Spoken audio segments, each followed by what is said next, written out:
তার জন্য তোমরা কি করবে বলো তো, তোমরা ডার্মার একটা এই যে 6 বা 12 প্যালেট কিনে নেবে। ডার্মা পারলে 6 প্যালেটটা কিনে নিও, ভালো হবে। ঠিক আছে, বোঝা গেল? ব্যাস, এটা হয়ে গেল।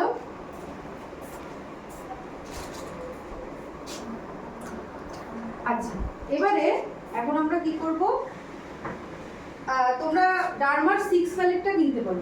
6টার যে প্যালেটটা আছে তোমরা সেটা কিনতে পারো। তাহলে এটা সুপ্রার প্যালেট, এটা হচ্ছে ডার্মার প্যালেট। ঠিক আছে, বুঝেই লাগাতে হয়। আচ্ছা, এবারে দেখো ওর স্কিনের জন্য কোন প্রোডাক্টটা যাবে তোমরা একটু বলবে।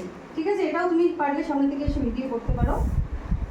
ওর ওইটাকে কেটে দিয়েছো, আগেরটা কেটে ইয়ে করে দিয়েছো। আচ্ছা, ওর স্কিনে কোন প্রোডাক্টটা যাবে তোমরা একটু দেখে বলবে। দেখো,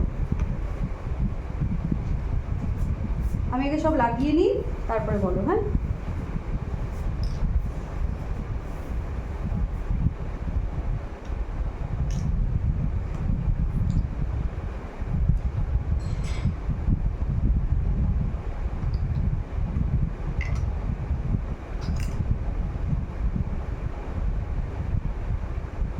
এগুলোর মধ্যে কোনটা মনে হচ্ছে বলো তো ওর স্কিনে সেরে যাবে? এখন যেটা লাগালাম, লাস্ট যেটা আমি লাগালাম সেটা যাবে।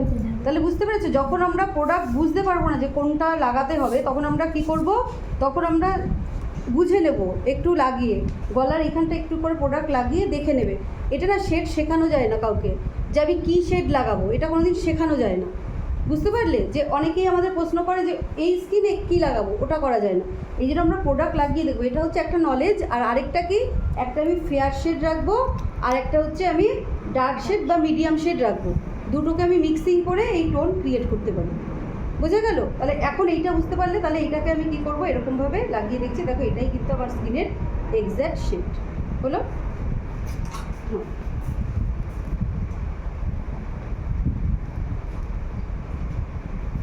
এবারে আমরা কি করব, একটু ধরো তো এটা।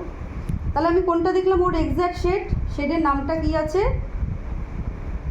D742, এটা আমি দেখলাম, এটা আমার কাছে রয়েছে, তাই আমি এটা দিয়ে এখন করব। ঠিক আছে, তুমি আগেরটাকে কেটে দিয়েছো? আগের প্রথমটা তাই দাও না, তারপরেরটা না, তারপরেরটা